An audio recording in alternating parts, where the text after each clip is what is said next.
At the end of book 5, Plato, or rather Socrates, who's speaking here, drops this bombshell that philosophers are the ones who ought to rule in this ideal city state that he has been constructing. Right, the philosophers must become kings in our cities, he says. And this is initially met with some pushback from his interlocutors, right? Because first of all, he says, well, I want to be clear about what philosophers are. And they're like, oh, yeah, philosophers don't tend to have a good reputation, right? And Socrates says, well, most of them don't really deserve the title of philosopher. They are imitation philosophers, as he says here. And so they say, okay, well, what do you call the real ones? Well, he says that real philosophers are the ones who, and he kind of gives an example here, who believe in beauty itself, and they do not believe in things with beauty to be beauty. Because beauty, something beautiful, is the result of an opinion that someone has. What one person calls beautiful, another person may call plain or ugly or whatever, right? And so it's all a matter of opinion. Philosophers don't care, at least Socrates' view of philosophers, do not care about other people's opinions of things. They only strive for what is real. And this is a truly important moment in this work, and really in all of Plato's philosophy, right? This is where he comes closest to defining what he himself thinks of as philosophy and what he thinks a philosopher is.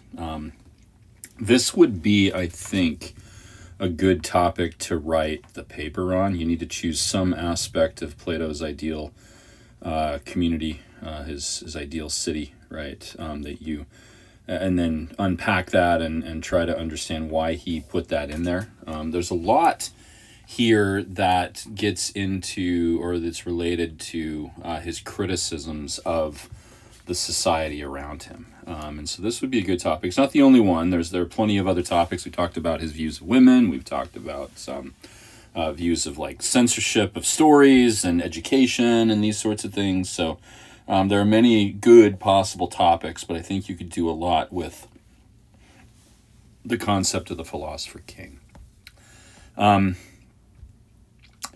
Socrates goes on to say that most of those who hold the title philosopher, or who are considered philosophers, are actually should be called philodoxers. Now, that comes from the root word meaning something like the acceptable thing, okay, the correct opinion. And so, in other words, he says most of those who are called philosophers will simply parrot what people already think, and thus be hailed for their wisdom. They will be able to sense out what is the popular view of things, and then kind of be articulate about that popular view, and they're hailed for their wisdom. But these are not true philosophers, because they are dealing entirely in the world of opinion. Now, this then leads Socrates and his, in the discussion in Book 6 to an elaboration on the nature of philosophers. And there's a lot to this, and, as with other things in these videos, I don't want to give you absolutely everything. There are nuances to this, right? So let me just cover some of the basics. So, he lists off a bunch of characteristics, right? They are in love with learning, they are truthful, they are temperate, they are not afraid of death, or cowardly, or these other things, right? They have a good memory, okay? He says philosophers need to be older and seasoned by experience. And so he starts to list off attributes, but then Adeimantos, one of his dialogue partners here, says, all right, Socrates, I think I see what you're saying, but let me just be straight with you, right?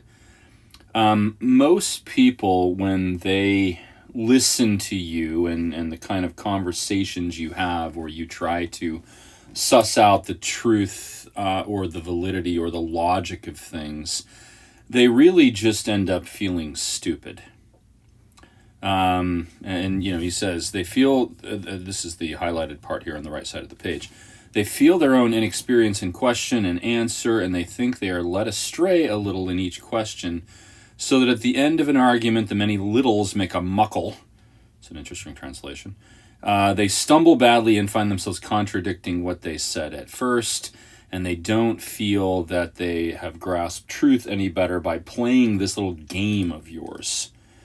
I think that Plato is acknowledging here that Socrates' method was unpopular. This was not something that a lot of people in Athens thought was very productive intellectually. Okay, so they're made to feel stupid, right? And Socrates says, essentially, well, that's for good reason, right? Most people will not understand philosophers. Because philosophers, again, don't care about people's opinions of them. They only care about the truth. And so he provides this allegory, and this is the first of two, I think, really key allegories in books 6 and 7. The second is the allegory of the cave, which we'll get into in a couple minutes here. The first is the allegory of the ship. And so he likens the body politic, the kind of the community, and he doesn't say Athens outright. This could be any community, but of course he comes from Athens, and so that seems to be what he has in mind here, right? It's like a ship, and everyone on that ship thinks that he ought to be the pilot, even though they know nothing about sailing. They crowd around the captain and they want, they keep begging the captain to hand over the helm to them. They come up with all kinds of reasons why they should be in charge, even though they don't have the knowledge of it. Okay, and the ship ends up running off course or running aground, or this is not going to be a good result, right? Then he says, because the true pilot is nowhere. They won't listen to him. They won't let the person who actually has knowledge of this take the helm, because they fail to understand that he, that is somebody who really understands how to sail, must devote his attention to year and season, sky and stars and winds, and all that belongs to his art if he is really to be anything like the ruler of a ship. And so they're like, why are you looking at the stars? Just take the helm. Why are you worried about the winds or, these other things that seem to be unrelated? Because they know nothing about sailing, right? Therefore, as he says, the true-born pilot would be dubbed stargazer, bibble-babbler, good for nothing by those afloat in ships so provided, right?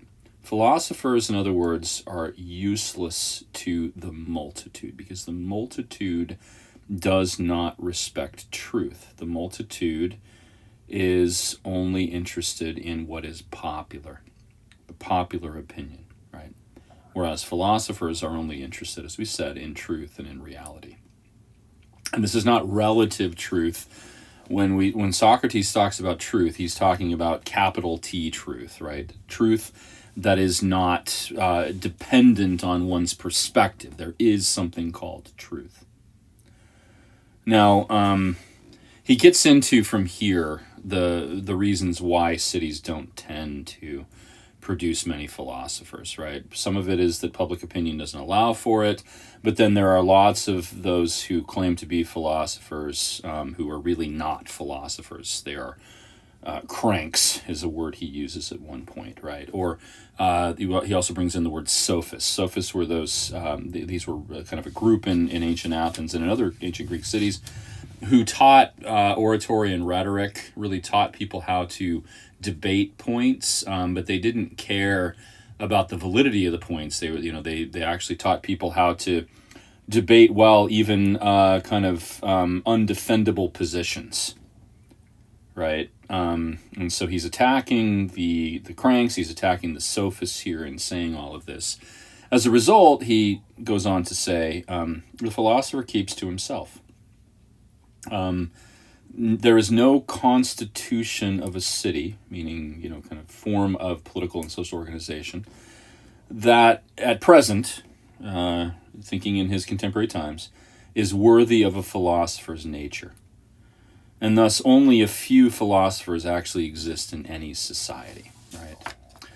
And so, that this is kind of an excursion into, well, this is why we don't have many philosophers, okay? And there's direct criticism of Athens here, all right? When they take their seats, look at the left-hand side of the page here. When they take their seats in large numbers together, I said in parliament or in the law court, in theater or in camp, or any other public assembly of a crowd, when they hoot what is said or done with loud roars or cheer in turn, they shout and clap, right? Then who cannot be swayed by this? Young men who might be tending toward philosophy get drawn in by the crowd, drawn in by what's popular.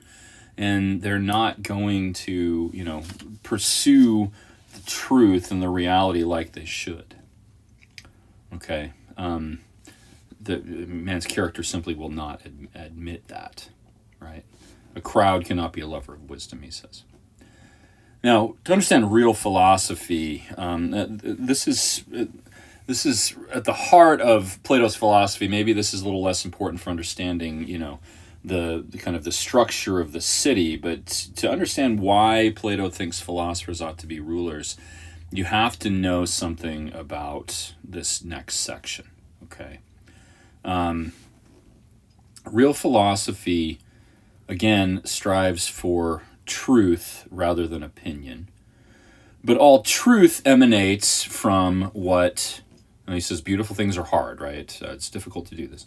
All truth emanates from what he calls, this is in the latter part of book 6, here it is, the good. Okay. Even ideals like justice and beauty, what Plato calls, or what has often been kind of extrapolated from Plato, is something called the forms, right? These ideals that exist only in conceptual space, even they are subordinate to this thing that he calls the good. Okay? The good is the ultimate, well, it's the thing from which all truth emanates. It's also the thing that makes all knowledge possible, right? And here Plato uses a kind of analogy, and let me get to this. There's a lot here, okay? He's got this thing called the divided line, all right? I wonder if I can pull that up. No, I guess it's not going to let me do that. Yeah, here we go. Yeah, there we go. Okay. Now, he uses an analogy. He says, the good in the conceptual space, the realm of knowledge, is like the sun in the realm of opinion, right?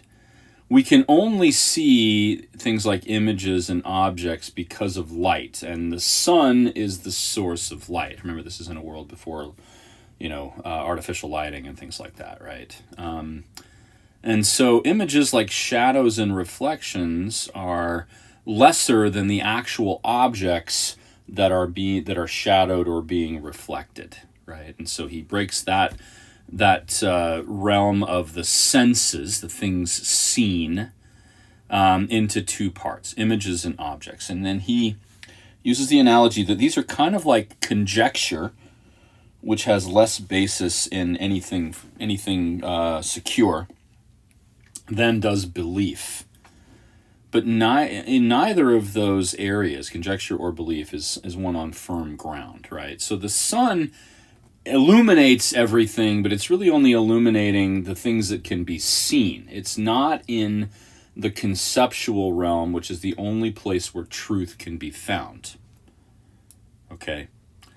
Now, like the sun, this thing that he calls the good is the source of all things in the world of mind. And here again, he breaks that into two parts, right?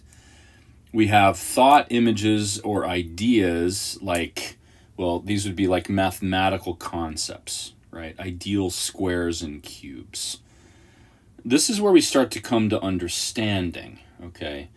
There is no such thing as a perfect shape when depicted by an artist. There's always going to be some kind of imperfection. But when we think of, or when we contemplate in mathematics something like a circle or a square, we're really thinking of an ideal, right? rather than something that exists in reality. Nowhere in the universe are there two parallel lines that go on forever and never get closer together or further apart, right? But the concept of parallel is fundamental to our understanding of mathematics and our understanding of the universe more broadly. Okay, so that's what we mean by conceptual space. This is not reflected in anything in reality.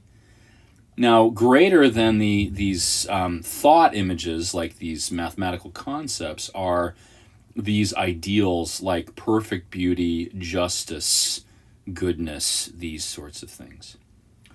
And so for Plato, these are the higher forms of thought. He equates mathematical thought with understanding, and then these ideals with the exercise of reason. So the philosopher has moved out of the realm of opinion into the realm of knowledge. This is not an easy process. This is extremely difficult, and almost nobody makes it there. And those who do don't want to leave that space, right? Partly because they know that their ideas will not be respected. Nobody's going to understand what they have to say because they haven't experienced the good. Or they haven't really exercised reason in this way. They haven't arrived at knowledge. They're still stuck in the realm of opinion. They're thinking about what's popular rather than what's real. So the philosopher's not going to be respected. Okay. Now, this takes Plato into Book 7, where he brings up this thing called the allegory of the cave. And unfortunately, I think this is going to give it to us only in, go on rotation lock here. Well, you can take a look at the cave in your own book, right? This electronic version is not going to be very helpful. Now, the cave is, this is pretty famous, and some of you may have heard of this before, right? He says, the world is like a cave, and all of the people in the world are chained up. They can't move. They're looking at the back wall of the cave. Behind them, there's a fire. They don't know there's a fire, but this fire is casting shadows. They think that the shadows are reality because they've never experienced anything else. This is like being on the left side of that divided line diagram, right? He says, what would happen then if somebody is unchained and turned around forcibly and they have to look at the fire? Well, this would not be a pleasant experience. It's like, you're in a dark room, your eyes have adjusted, your pupils have dilated, and then somebody turns on the light and there's pain and you can't see anything and you're blinded by the whole thing, right? And it takes some time to adjust. In the meantime, you might want to, club the person who turned the light on. But eventually your eyes do adjust and you start to see that there is something greater, that what you thought was reality is not in fact reality.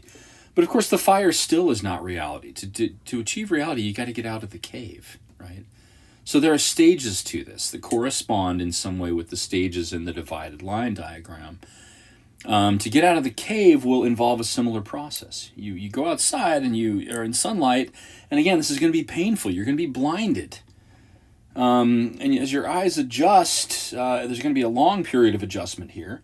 They will initially be most comfortable with things like shadows or reflections in water or something like that. And it's going to take some time before they can open their eyes and see things as they really are. The philosopher is the one who has been out of the cave. Now again, once they've been out of the cave, they don't want to go back. And Socrates' dialogue partners say it's not fair to them. He says, well, this isn't about privileging one group over another. The philosophers must be made by law to go back into the cave, to get their hands dirty ruling in the ideal city, right? They want to stay above. They've got to go back into the cave, okay? He says we must never allow them what is allowed now. And they say, what is that? To stay there and not be willing to descend again to those prisoners, to share their troubles and their honors, whether they are worth having or not. So we need to compel them to do this. Now, from here, and then, there's a kind of key point on this page, left-hand side there. The city where those who are to rule are least anxious to be rulers is of necessity best managed. In other words, a place where people who have real knowledge are governing. They don't want to govern. They don't want to get involved in the mess that is politics, right? Well, the city which gets rulers who want it most is worst managed. Now, he's probably thinking there of Athens, where everyone was clamoring, or at least a good portion of the population was clamoring for political position, for some magistrate position, some prominent corner of the ecclesia, whatever it was, right? Now he does go on to talk about the education of a philosopher. He says we got to start with essentially mathematics, arithmetic, geometry, the study of solids, eventually astronomy, and even music. But all of this then leads to this thing he calls dialectic, which is really just a kind of culmination of all thought that leads to the good. Dialectic, another word for dialectic is logic. Okay.